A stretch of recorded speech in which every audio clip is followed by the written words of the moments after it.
নমস্কাৰ জয় জয়তে আপোনালোকক মোৰ ইউটিউব চেনেলত স্বাগতম জনাই আজি গৈ আছোঁ আমাৰ ওচৰতে হৈ থকা অখণ্ড ভাগৱতলৈ।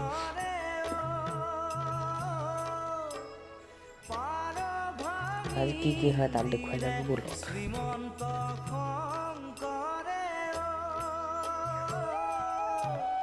অতি সুন্দৰকৈ ইয়াত সজোৱা হৈছে আৰু চাকি দিয়া হৈছে।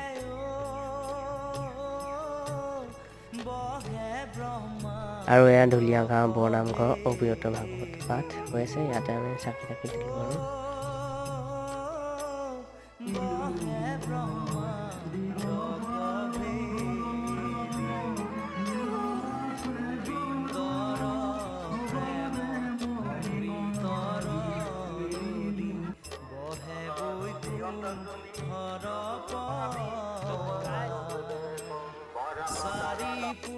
আৰু ভাত খাই আমিও ঘৰৰ মুখে যাত্ৰা কৰিলোঁ।